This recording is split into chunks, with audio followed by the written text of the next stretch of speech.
Honorable Prime Minister, Shri Narendra Modi ji, Your Excellency, President von der Leyen, honored guests, friends and colleagues, I'm thrilled to welcome you in person to New Delhi. We've been waiting to meet each other again. But even as this moment excites us, it is important to remember those who are missing. We have lost some in the last 2 years, but at the same time, we have also seen acts of courage of selfless human beings who have worked hard to save lives, who have responded to the crises that engulfed us over the past 2 years and continue to do so today. At last year's dialogue, as we all signed on to Raisina on our screens, Prime Minister Modi made a very perceptive and important observation. He noted that global institutions created in the 20th century to prevent wars had failed to anticipate the challenges of the 21st century and were unable to protect us even from basic threats. He suggested a new imperative to build institutions that respond to essential human concerns from famine to hunger to disease. Our continuing inability to respond equally and equitably to the pandemic and what happened thereafter underscores the point the Prime Minister made. We need to refocus, re-engage, and reset our institutions of global governance. Nor have the disorders of the 20th century failed to trouble us in the 21st. Political challenges have marred the past year in the Himalayas and the Hindu Kush, in the Indian Ocean and the Black Sea. Here again, the responses of the institutions created in the past century have been found wanting. We meet today in person, but for many of us, life over the past years moved online. We relied on technology to earn a living, to stay connected with friends and family. And yet, this life-giving online world itself became a new battleground. Infodemics, cyber attacks, online frauds. As our lives became virtual, so did our threats. Our worst fears followed us online. Yet, honored guests, one fighting force has remained undaunted. Communities. Communities responded magnificently. A globalized, individualistic world had to re-anchor itself in communities. When the rest of the world was put beyond our reach, we rediscovered the importance of our families, of our neighbors, of our cities. We remained global, but the essential realities of our localities returned. Today, as we deal with geopolitical headwinds and uncertainty in the supply chains, with the weaponization of financial systems, wars fought with energy, we at Raisina today have a responsibility. This is the first conference that has the opportunity to engage with these issues and many more. The first opportunity to sit together, to look back in order to look forward, to collectively determine a clearer path forward. We are delighted to have speakers and participants from 100 countries in person and many more joining us online. They represent a kaleidoscope of ideas and ideologies, a mosaic of aspirations and ambitions. That is this dialogue's uniqueness and its strength, and you, the community, are its pillar. Honorable Prime Minister, you may recall that when we first discussed this dialogue with you years ago, you said focus on the young, on those who will shape our shared future. This year, our 44 Raisina Young Fellows from approximately 28 countries join the 1,500 alumni from 109 countries that have been through this fellowship program. This year, we also have 2 Bhutanese colleagues joining them, along with the officer trainees from the Foreign Services Institute, who will be a part of these proceedings as well. And soon, we are going to welcome to the Raisina family a Future Diplomats Forum, whose alumni will, through their actions and careers, answer many of the questions we will ask ourselves in the days ahead. There are conversations that are hosted in Delhi, but there are also conversations happening in Washington, D.C., and indeed in Berlin this time around. Hopefully next year, we will also have an in-person gathering in Canberra. The Raisina dialogue will follow the sun in search of solutions to the most pressing questions that unite humanity. Let me welcome you all once again to New Delhi and thank our special dignitaries for agreeing to inaugurate this session today. With that, let me invite Mr. Sanjay Joshi, Chairman of the Observer Research Foundation, to introduce the program and indeed our speaker this evening. Mr. Joshi, over to you.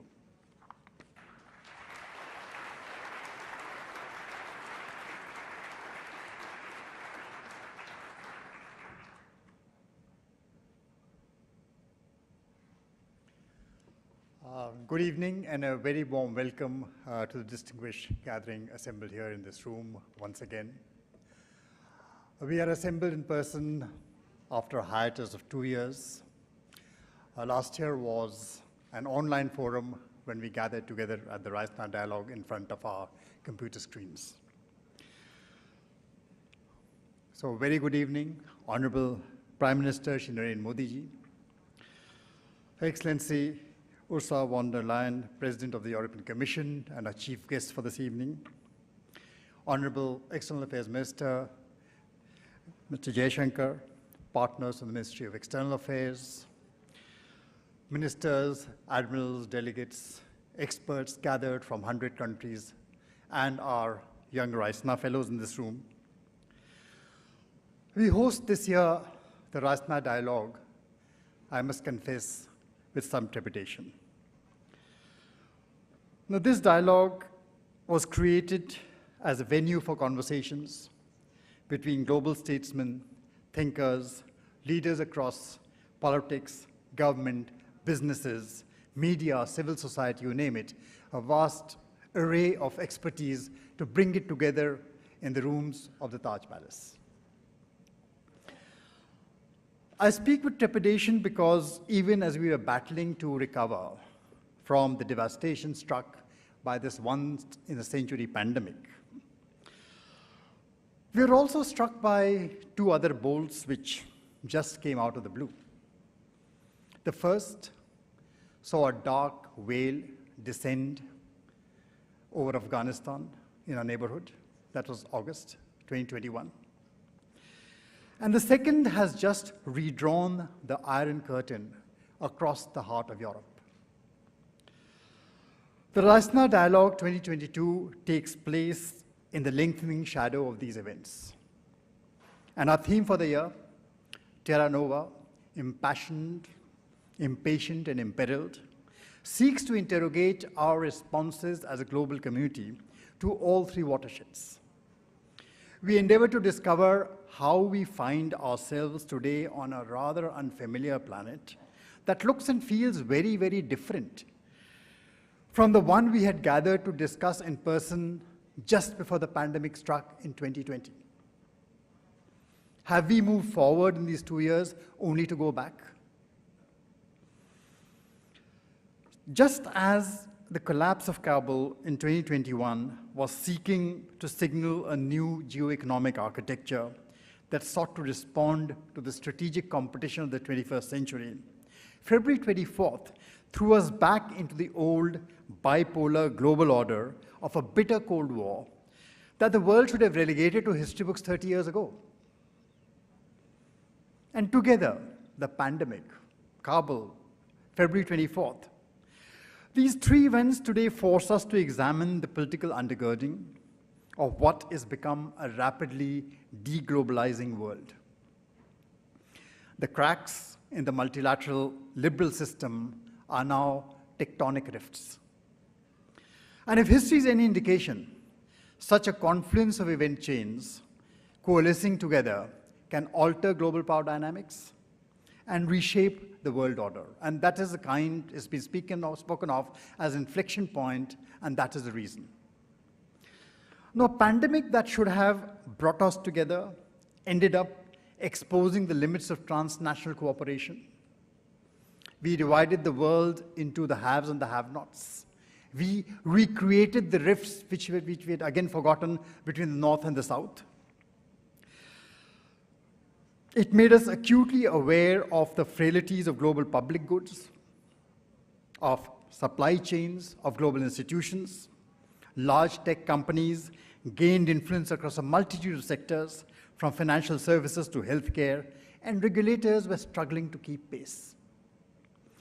Authoritarian states perfected the use of technology for controlling lives, and technology itself spawned a new generation of deep fakes that brought us to the post-truth era. Our health, our safety, our well-being are all become part of someone else's business model. We don't control them.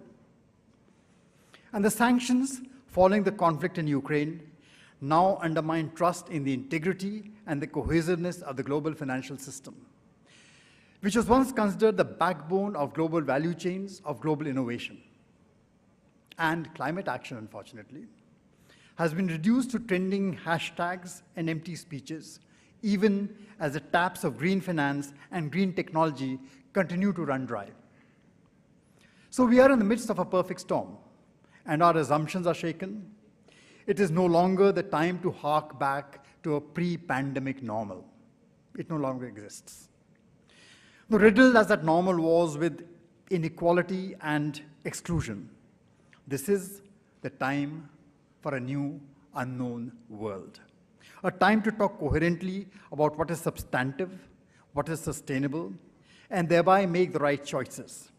And this is the challenge right here for all of us in New Delhi at Raisina 2022.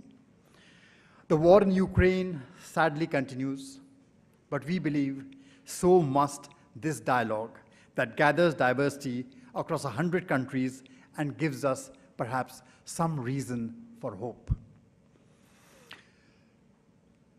Madam Excellency, there's no better way to commence these conversations at the Raisina Dialogue than to have you here to deliver tonight's inaugural address. I recall welcoming you to the ORF in 2015 as a Minister of Defense, then of the Federal Republic of Germany, and today it gives me even greater pleasure to have you as the Chief of the European Union. Madam, the floor is yours.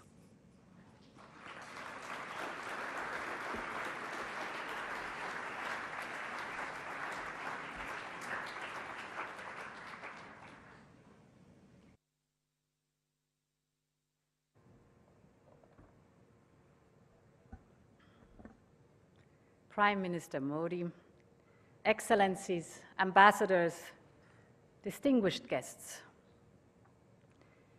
Every 5 years, when Indians are casting their vote in parliamentary elections, the world watches with admiration as the world's largest democracy charts its future path.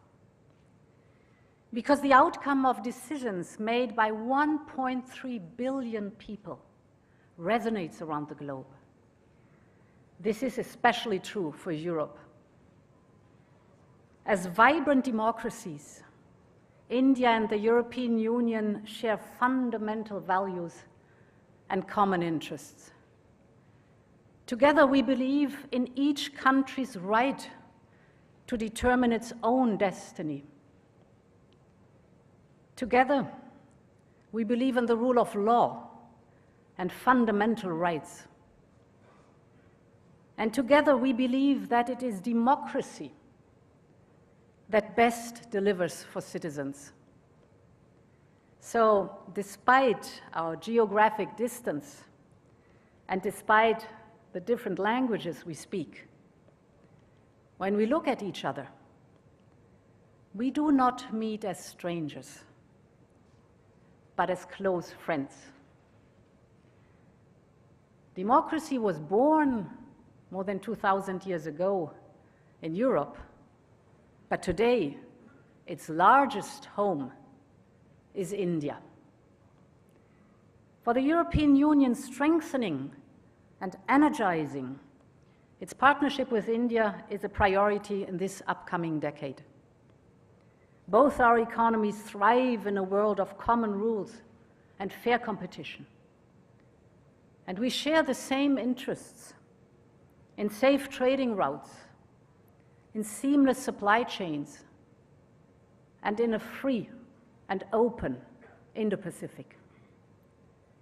Both our regions are driving forces in the digital revolution, and this makes us natural partners in setting global standards to make sure that the rules of the analog world also count in the digital domain.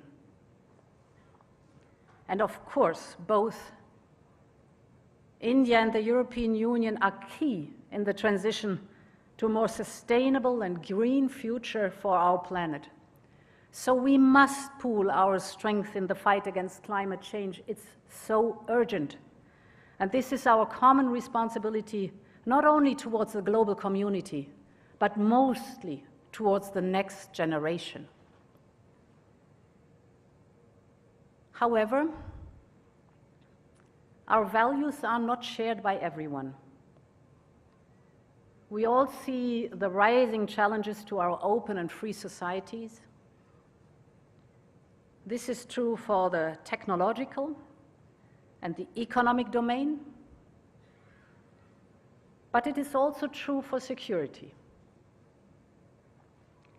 The reality is that the core principles that underpin peace and security across the world are at stake, in Asia as well as in Europe.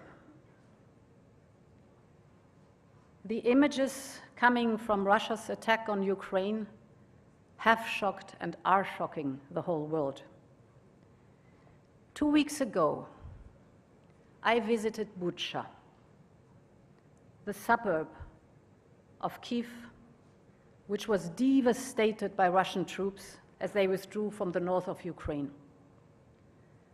I saw with my own eyes the bodies lined up on the ground. I saw the mass graves. I listened to survivors of atrocious crimes the Kremlin soldiers committed. I saw the scars of bombed schools and resident houses and hospitals.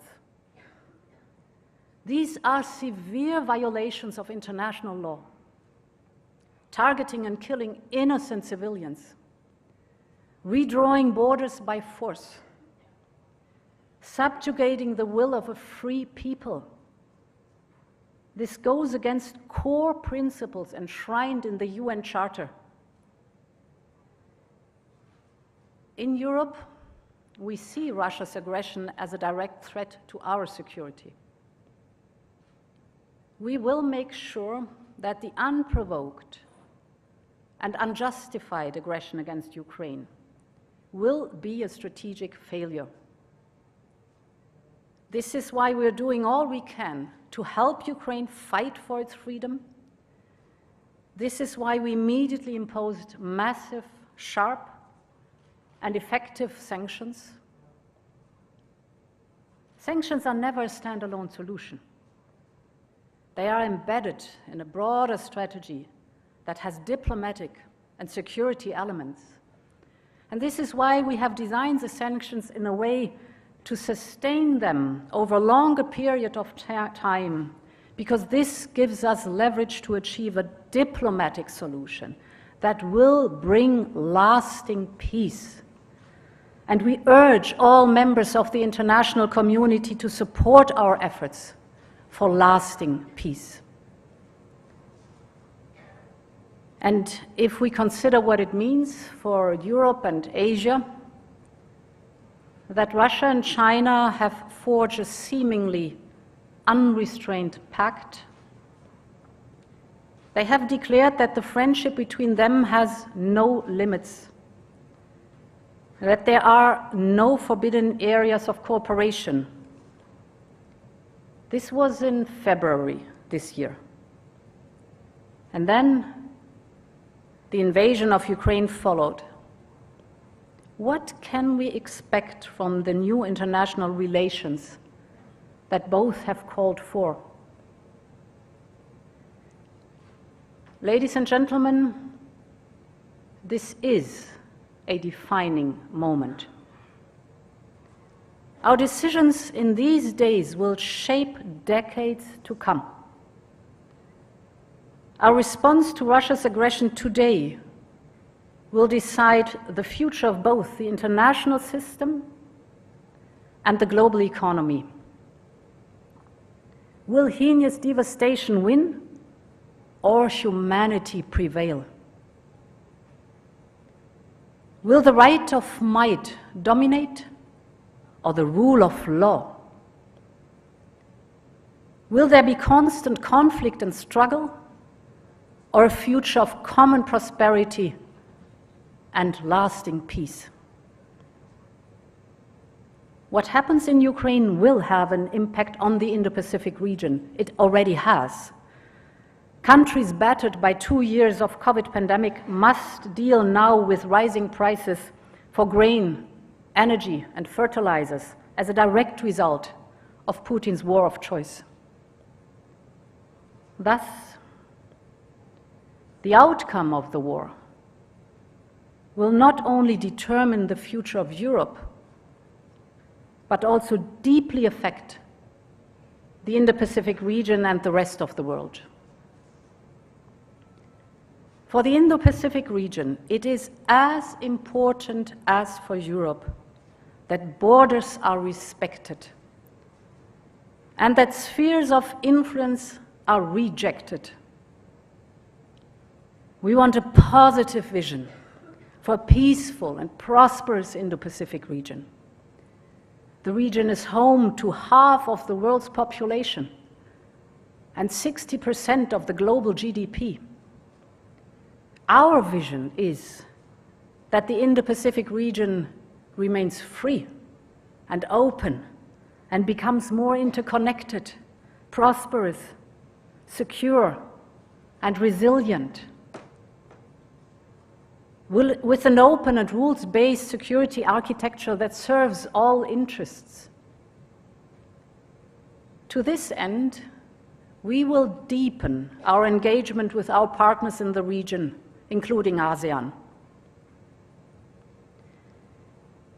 On China, we will continue to encourage Beijing to play its part in a peaceful and thriving Indo-Pacific region.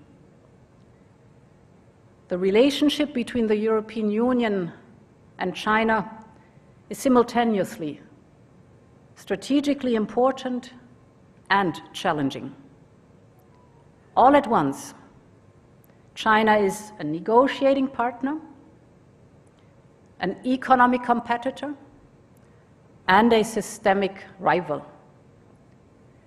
We will continue our multifaceted engagement. We will continue to cooperate on tackling common challenges, and we will protect our essential interests and promote our values. And on this foundation of engagement in the Indo-Pacific region, we seek to build a new common agenda for the 21st century. One major item on this agenda is the need around the world for massive investment to overcome the fallout of the COVID pandemic and to modernize their economies. And as a consequence, some countries have been forced to take unsustainable offers. They face a situation where they do not fully control their own infrastructure, be it seaports or airports, be it bridges or railways. But investments in our future should never come at the expense of a country's independence. Throughout the 2020s, developing Asian countries will need to invest more than 5% of their gross domestic product to meet the infrastructure needs of their own fast-growing economies. This means globally over $1.7 trillion per year. The needs are massive, but so are the opportunities.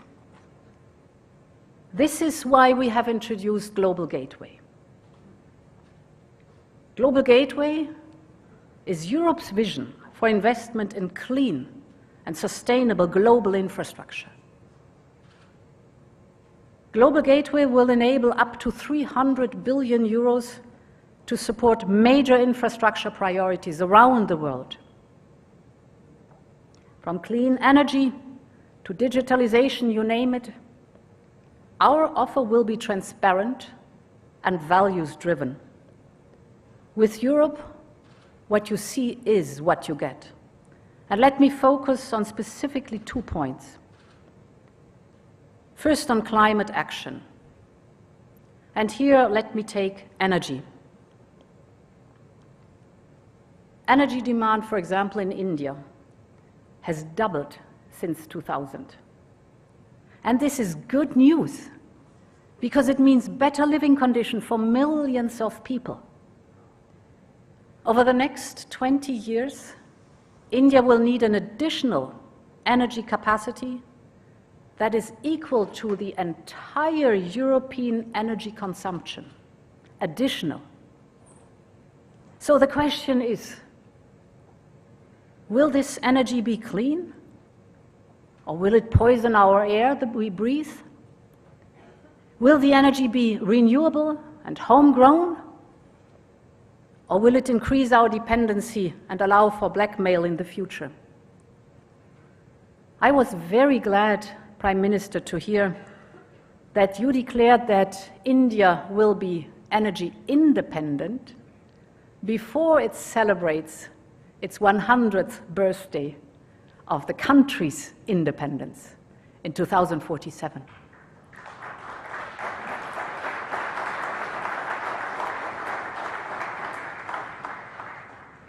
So the choices made today are crucial, not just for this great nation, but for the whole world. Global Gateway could bring, for example, to India and Bangladesh more hydropower produced in Nepal and Bhutan. It could build clean hydrogen infrastructure to power up your heavy industries. Just yesterday, I visited the headquarters of the International Solar Alliance. This is a great partnership launched by Prime Minister Modi and now bringing together 86 countries. So it's innovation at the service of people, because the International Service Alliance will benefit most the least developed countries and the small island developing states. And given the geopolitical and climate challenges we face, the business case today for solar is stronger than ever. So we should massively scale it up also through Global Gateway for the benefit of our common prosperity and the planet we all share. We also can help the climate when saving energy.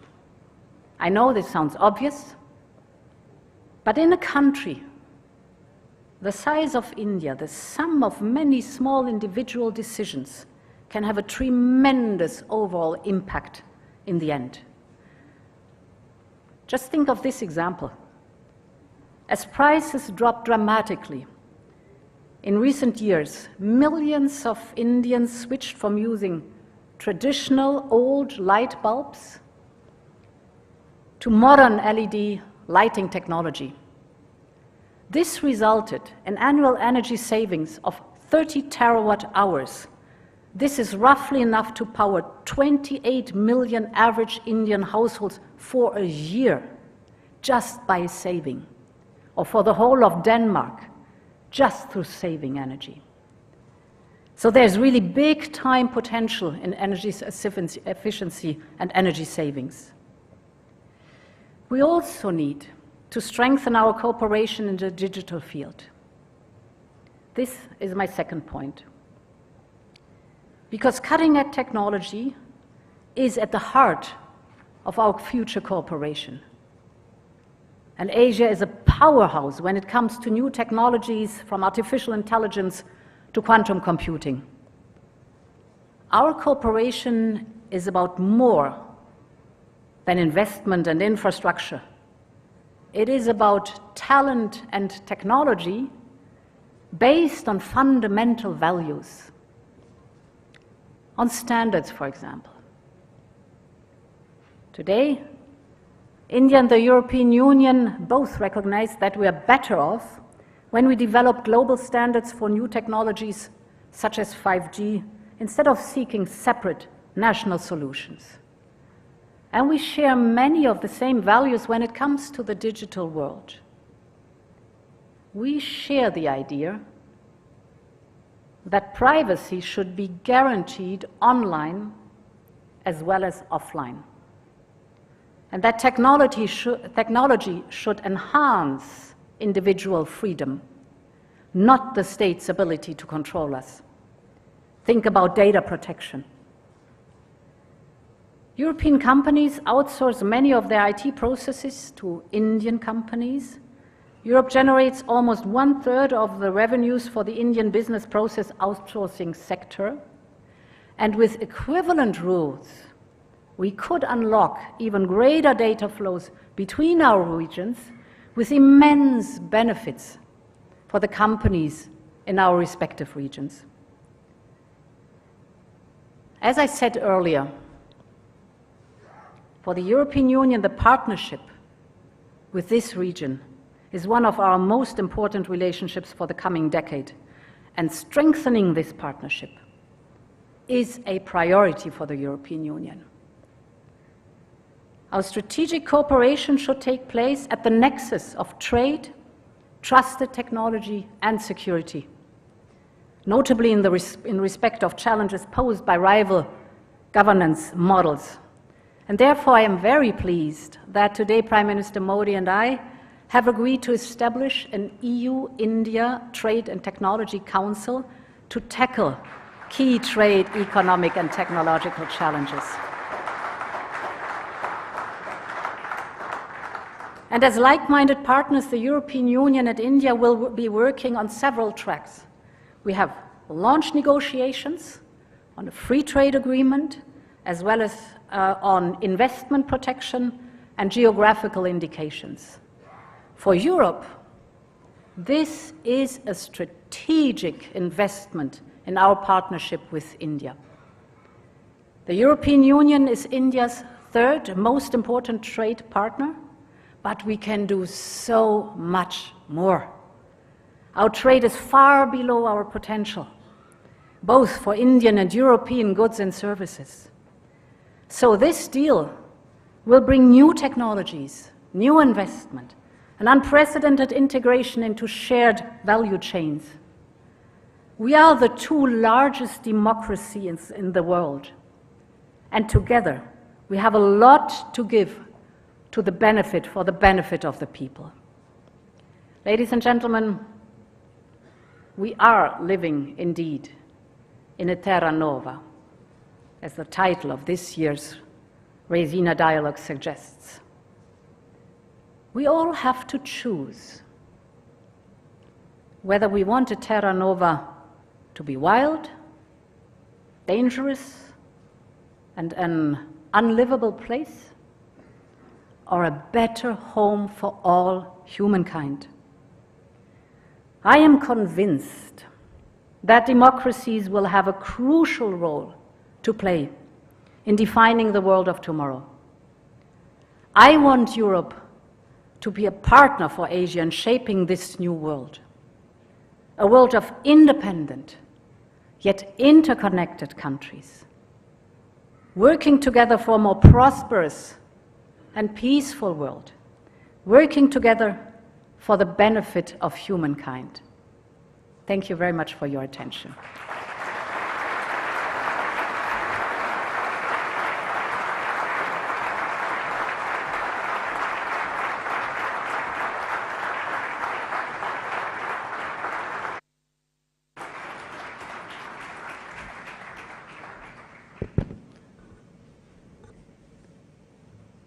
May I now request the Honorable External Affairs Minister of India, Dr. S. Jaishankar, to propose a vote of thanks.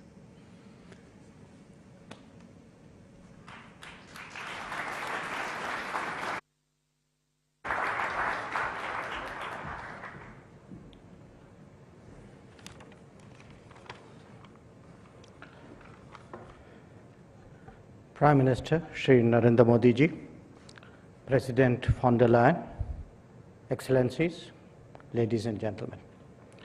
It's a great pleasure to propose the vote of thanks at the inaugural of the 6th Raisina Dialogue. In 2015, Prime Minister, you gave us the task of creating a Make in India, Make for the World platform to debate contemporary issues. This reflected both your confidence in shaping the global agenda, as well as in the strength of our summoning powers. It would express both the rebalancing and the multipolarity that characterizes our times. This dialogue has been the most successful of our many responses to your call. 7 years later, we have today in our midst 1,200 participants drawn from 99 nations, ready to hear 100 panels and conversations. And I can say this with all humility, that the Raisina dialogue is among the best in its class. Among the geographies that have partnered this endeavor as it developed, Europe has clearly stood out. It is therefore only fitting that the keynote address today should be delivered by President von der Leyen of the European Commission. She and Prime Minister Modi were the co-chairs of the 27+1 EU summit at Porto in May 2021 that has set new directions for our partnership. Her personal leadership was largely responsible for the impetus given to the initiatives designed to take our ties to the next level. These include an FTA, an investment agreement, and a geographical indications agreement. Earlier today, we announced the launching of the Trade and Technology Council as well. This coordination mechanism will facilitate our working together on expanded trade, on trusted technologies, and on security. The European Union has already articulated an Indo-Pacific and a connectivity strategy, respectively, that contributes to our convergence. Our climate action, digital, and other conversations are getting increasingly serious. And as we have heard, the EU is approaching global challenges with a much sharper strategic awareness. Indeed, these are the subjects of discussions at this very dialogue. Let me therefore conclude by thanking President von der Leyen for her very thoughtful address that has set the tone for our deliberations. Our collective appreciation, naturally, to Prime Minister Modi, who remains the inspiration for this dialogue. I recognize the commitment of the organizers, Observer Research Foundation, whose painstaking preparations are so visible, and I'm sure that you all equally applaud. And not least, I thank all participants and those who have joined us virtually for being part of this exciting journey. Thank you very much.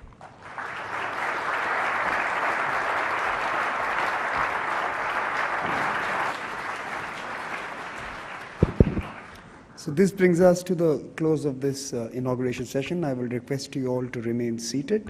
The Honorable Prime Minister and Her Excellency President von der Leyen will leave the room.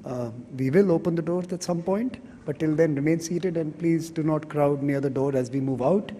There are dinners that you can join and you would have received invitations, and we'll proceed to those venues. Thank you very much, sir.